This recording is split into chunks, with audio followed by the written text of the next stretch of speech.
Hi there, folks. My name is James Penca, Creative Director of Titanic Honor and Glory, and welcome to our THG YouTube update for August of 2022. Long time no see for me on this channel. As many of you know, most of the THG team are volunteers. I am very, very grateful that I get paid just a little bit by the project, but it is certainly not enough to survive on. So like the rest of the team, I have a day job. And my day job for the past 6 months has been performing on a cruise ship. It was an incredible experience. I got to see the world, make some money, but most importantly, pretend that I was a White Star crewman. I even did the math and found that my cabin porthole was the same height as a Titanic porthole on sea deck. So it was pretty cool. If you're wondering what it's like to cross the Atlantic these days, I filmed a 10-episode series that you can find on this channel of my Titanic-themed journey from New York to Halifax to Belfast, Cove, Liverpool, and Southampton, and all the Titanic landmarks that can be found there. But because I was out of the country and I had terrible ship Wi-Fi, I was not able to do Titanic Honor and Glory live streams and upload YouTube videos like I did all of last year, but I did keep up on our emails, our social media pages, and I did keep up on my work for the actual game. In fact, I spent a lot of days working on THG with views like this.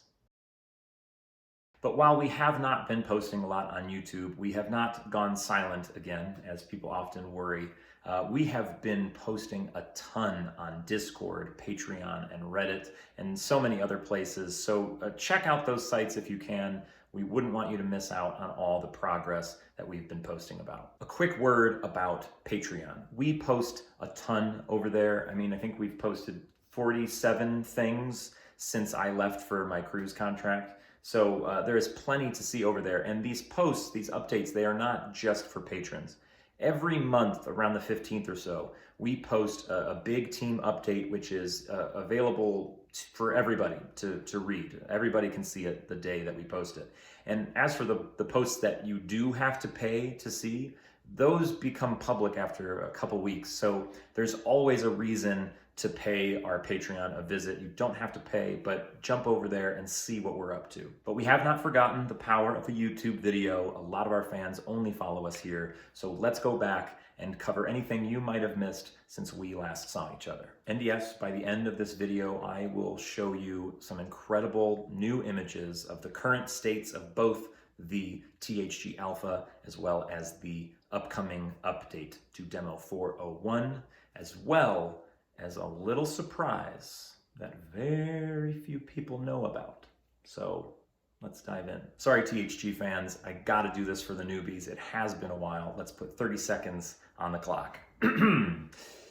Titanic Honor and Glory is a video game project being developed by a very small group of Titanic enthusiasts. Our #1 goal has always been and always will be to fully recreate the most famous ship in history. Short-term goals include turning that Titanic recreation into a massive and fully interactive Titanic museum. Long-term goals include a real-time syncing as well as a story mode in our wildest dreams. But our first and foremost goal right now is to finally give you 100% of the ship. We are doing this through the development of 2 projects, the Titanic Honor and Glory Alpha and Demo 401. I hope that was 30 seconds. If you are a newbie in the Titanic Honor and Glory universe and you have more questions like that, we do have a new frequently asked questions page on our website. Link will be in the description. While THG has been under development for quite some time, we realized last year that our goals for it and our fans' desires for it, such as a real-time syncing and full interactivity, just wouldn't be possible with the work that had been done up to that point. So new team members were brought on, a new road to a full Titanic was devised, and our new German partner company was tasked with heading up this new era of Titanic Honor and Glory, which would soon incorporate work done in the old era. We also decided that instead of making you wait until the ship was 100% completed, that we would open the alpha stage of development and allow you to explore areas that we had finished while we work on the next areas. So essentially we were opening up the development of the game to our fans. You probably remember that the Alpha was supposed to start in Q4 of last year, and we even posted some progress images of the forecastle deck and the forward well deck under construction. Well, as many of you know, once the core team in the States got our hands on the work that was being done by the German partner company, actually had it on our computers and were walking around the Alpha, we found it to be more of a step backwards than a step forwards. Not to mention it was unfinished and way behind schedule. It just was not the Alpha that we or you wanted. For a more detailed explanation into the 2021 Alpha and our issues with it, we did make a pretty big announcement on our website back in March. I will also put the link into the description to take you to that if you'd like to read more. While it took a few days for us to fully stomach what had happened to our new era of THG, it did inspire something unexpected, which we are now extremely proud to call Demo 401, but more on that in a second. Since the big Alpha debacle of 2021, a lot has changed. For example, we have parted ways with the German partner company that headed up its development. We also have completely changed our approach in how we intend on building our new and improved Titanic. It was actually the 2021 Alpha and its many flaws, along with Kyle's recent work on Demo 401, that showed us how important Titanic's plating and framing and steelwork really is. You just can't build Titanic in pieces and parts like we always have done. Everything is interconnected. The steelwork here is connected to the steelwork there. The exterior hull plates on this part of the hull are also the interior bulkhead of the crew galley. Everything is interconnected. It's no surprise that the Alpha was a bit of a mess because a bunch of people were contributing different elements, but nobody had a shared ship to work from. And as Kyle worked his way through some of these complicated bare steel crew areas for the first time, the need for some sort of framework was fully confirmed. We have thus decided to approach the building of our virtual Titanic the same way that Harlan and Wolff once approached building the actual Titanic. Kyle is already shoulders deep in the original steel plans, and he is recreating the structure that once made up the 46,000-ton Titanic. Let's take a look. Work on this hull really began in 2019 when Kyle wanted to update the exterior hull we had always been using, but he had only got it to the hull lines until he picked it up again in June. In July, the mesh of the hull was made. Kyle started working out the models for the keel, mainly the keel bars and plates and the stern frame, soon after the stem and stem casting. Kyle then began plotting out the lines of shell plating on the hull. This was particularly difficult on the bottom, but it was figured out thanks to plating plans and tank section plans. Once that was plotted out and adjusted, the hull mesh was smoothed and the plate lines were transferred. New hull plating started to be extruded from the hull mesh and turned into individual plates. These new plates will form both the outside hull of the ship and the inside bulkheads of countless interior spaces. Once most of the bottom plating was roughly extruded and in place, work shifted to the double bottom structure, starting with the center keelson. Now, the structure of the double bottom is being plotted out with basic shapes and will be properly modeled once that's done. After that, more bottom plating and wing tanks will be done, followed by tank top plating, and finally, the hull frames can start being made. Now, why are we doing this? Is this another big waste of time? I say no. If you were on the actual Titanic, you would not be able to walk 10 feet without seeing some sort of beam or frame or some steel work of some sort. Think about the swimming bath, the A-deck promenade, the third-class dining saloon, Scotland Road. All of these places are made up entirely, the floors, the ceilings, the bulkheads. It's all the steel work that Kyle is working on right now. In fact, at least 80% of Titanic's spaces have some sort of visible steelwork within them, including almost the entirety of the bottom 5 decks. Of course, a lot of first and second class are beautiful wood interiors, but think about how that wood interior is form-fit around the beams running across the ceiling or the pillars holding up the deck above. Just imagine how many spaces will be fully built just by finishing this first step. This approach should be a massive time saver. So that is the state of the alpha as of today. We expect things to start picking up more as Kyle moves forward because he's currently working on the absolute hardest part of the hull to frame and plate. But once we have this framework, we hope to begin bringing in some of the work that was done last year and of course all this great work being put into Demo 401. After last year's setback, a question was asked that had been asked many times before, but always ignored.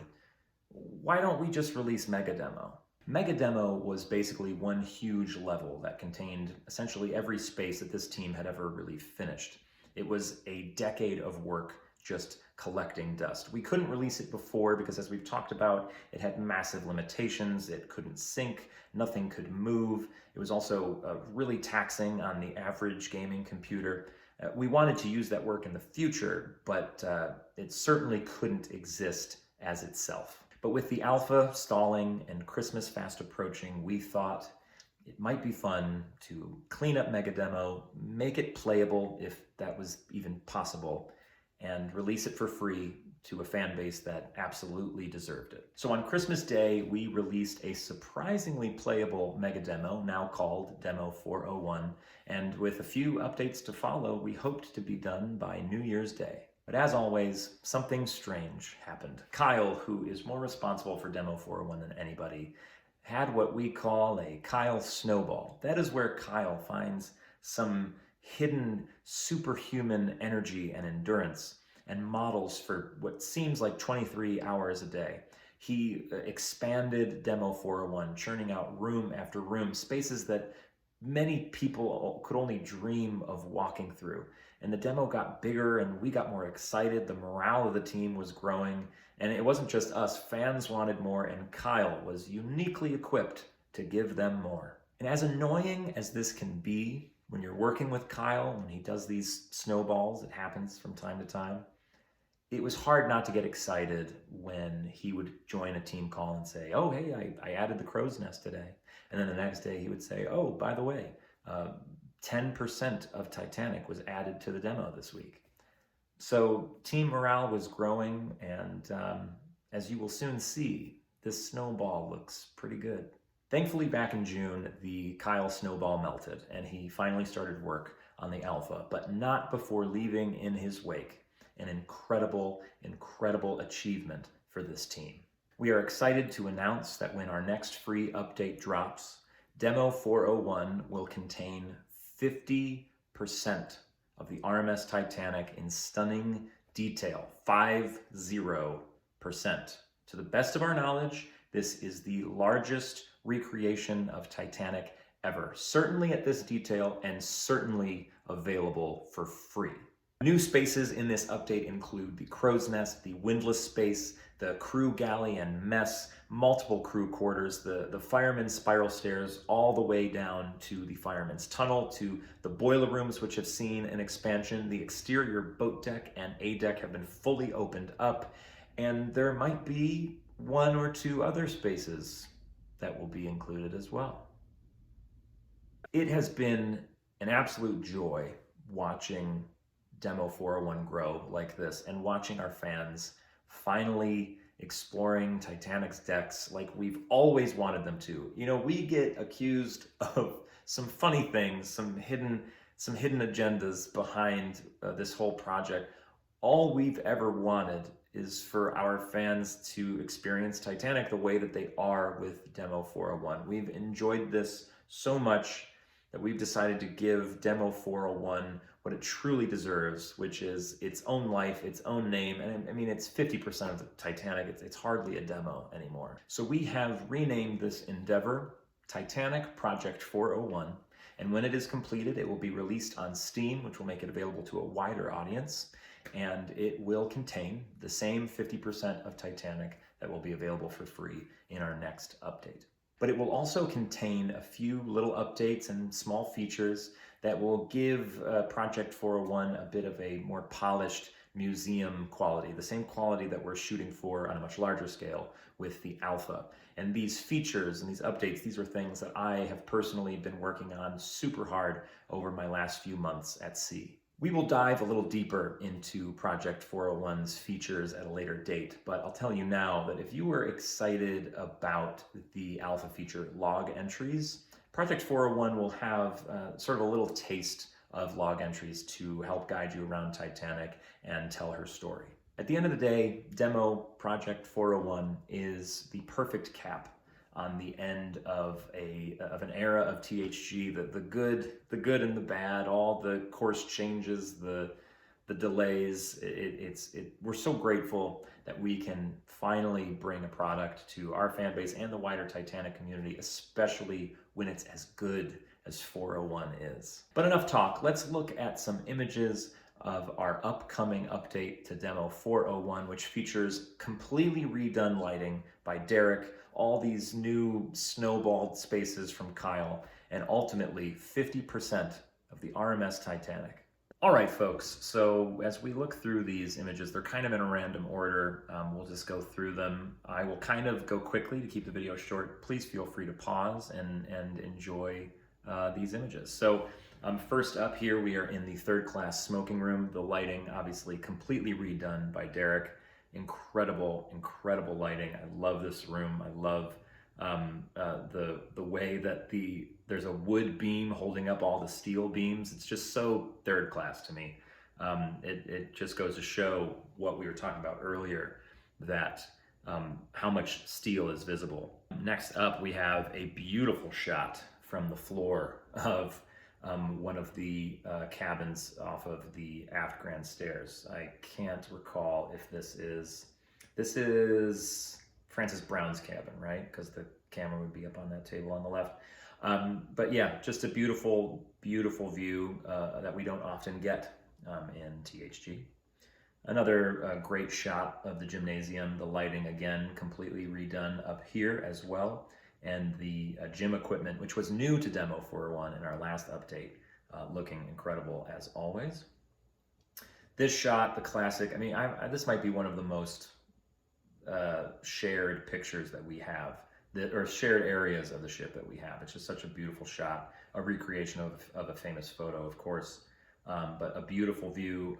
As you can see, there's some different colored fabrics. Some things have changed in this cabin over the last few months through some research that has been done by a research team. Next up, this is through that door, actually. This is the Strauss cabin. This is where Isidore and Ida Strauss, this is their sitting room on C deck. The swimming pool, again, proof that all of this work that Kyle is doing, incredible steel work all around the swimming bath. But the lighting has been redone. I love the striking spotlights in the water coming from the sun through those portholes. Another wonderful shot from the floor. I don't know, I'm kind of enjoying this mouse POV situation, but this is, of course, the A-deck promenade just outside the veranda cafe. This is currently the screensaver on my computer.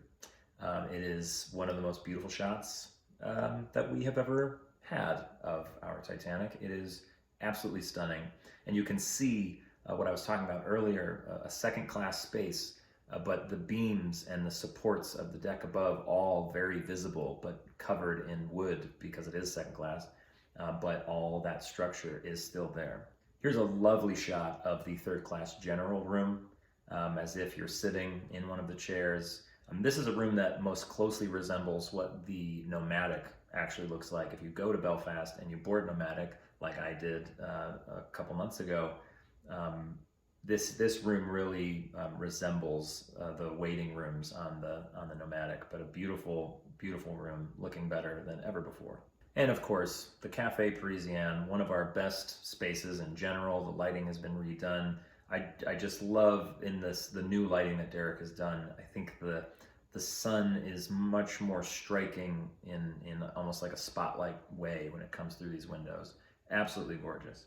A beautiful shot of the a la carte restaurant on A deck.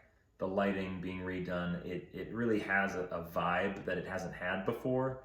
You know, that vibe where it's bright enough outside that you don't need the lights on. I think this is stunning. Here is Charlotte Cardeza's sitting room leading out to the private promenade. A beautiful room. I love the vibe also with this one with the lights off, but the sun streaming in. It's a unique look that we don't often get with Titanic, and not to feed a fed horse, but the beams running across the ceiling, covered with beautiful wood joinery, I believe is the phrase. But the steel is present nonetheless. Here is an incredible shot of the private promenade. A beautiful, beautiful shot here. And folks, that's the last image of some old spaces that you've already seen that just sort of showcase Derek's incredible new lighting. Now let's dive into some images of the new spaces that showcase Kyle's incredible work in his most recent Snowball. We're going to start here in the boiler room, which you've been here before, but we're starting here for a reason, because we're going to go on a bit of a journey through these new crew spaces. And it starts directly in front of you with an ash hoist. The ash hoist was used when Titanic was too close to shore to just dump the ash into the water. So the ash needed to go somewhere, so it would be put in this bucket and hoisted up. And this here is its destination. That is the ash hoist on the wall that would pull the ash up. It would be stored here until it could be safely dumped into the open ocean. This image here is of a coal bunker. This is something we've never had in our demos to explore before, so this will be very cool to see. Now we find ourselves at the end of the fireman's tunnel, looking up the spiral stairs, the fireman's stairs that go almost all the way up to the forecastle deck.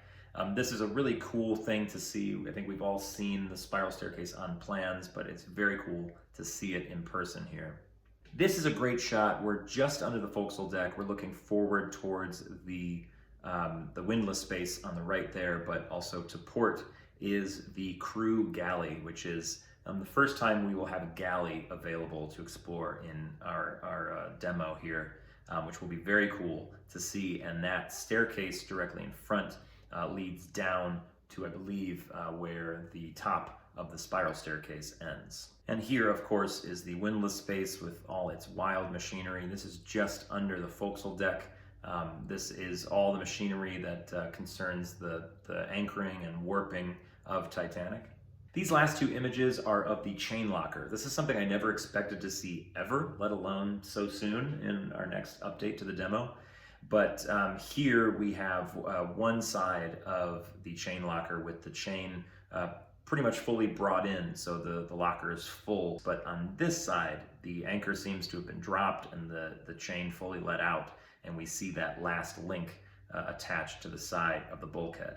So cool. And folks, last thing I'll show you on the Demo 401 side of things is this progress map that Derek posted in our Discord. Derek posts these updates from time to time. If you want to see them when they go up, join us on Discord and keep up on Derek's progress through these updates. Moving forward, all work on Demo 401 and Project 401 will be done primarily by Derek Revere, Luke McHugh, and myself, which is great because while Kyle works on the framework of the Alpha, we really don't have a lot to do to help him with that. And he doesn't really have anything to help us with Project 401 anymore. So we will work on these individually, and then we hope that when Project 401 fully releases on Steam, that it will be all hands on deck for the Alpha.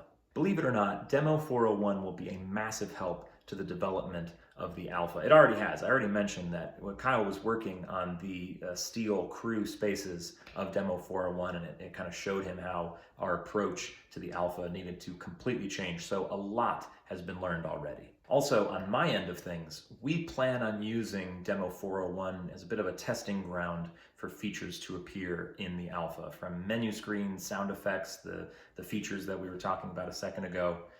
All of this stuff will appear in the Demo 401, and assuming you all like them, they will appear more fleshed out in the Alpha. So all in all, while the Alpha has taken a bit of a back seat the last few months, everything that we have done with Demo 401 will be a massive help down the line with the Alpha. All right, so I've been teasing that we have a bit of a surprise for everybody.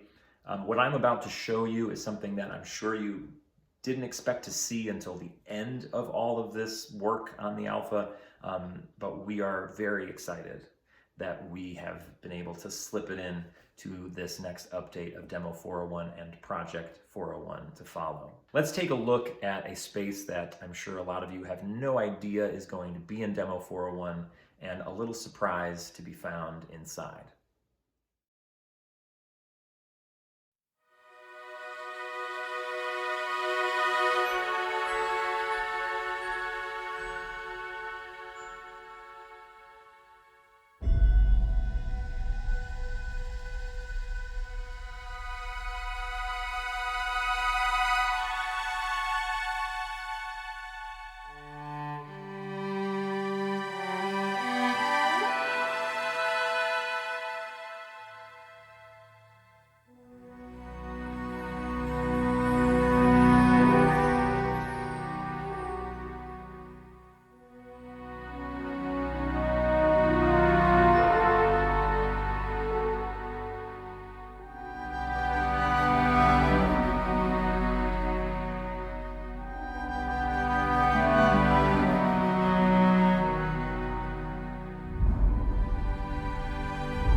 I mean, come on.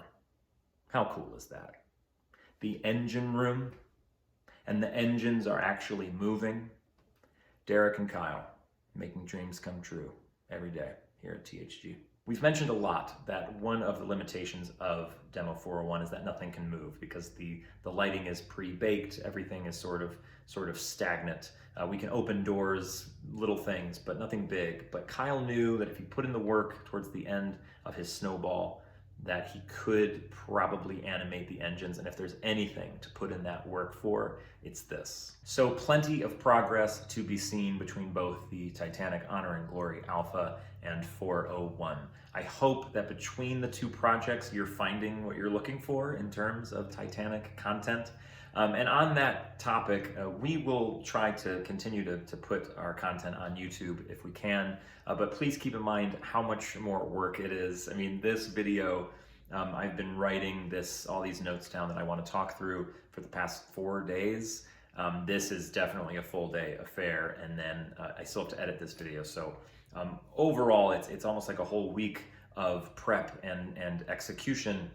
Meanwhile, a post on Reddit takes about 30 minutes. So naturally, we're going to devote more time to working on the game than making YouTube content, but we will try to keep on top of it as best we can. But folks, thank you for tuning in to this rare YouTube video. We appreciate each and every one of you. We appreciate your support. We appreciate your criticism. Let us know in the comments what you think of things and what you think of these incredible images and videos. And we cannot wait for you to explore Titanic in a way that only we can bring you. We will see you next time. I'm James Penca. Have a great rest of your day.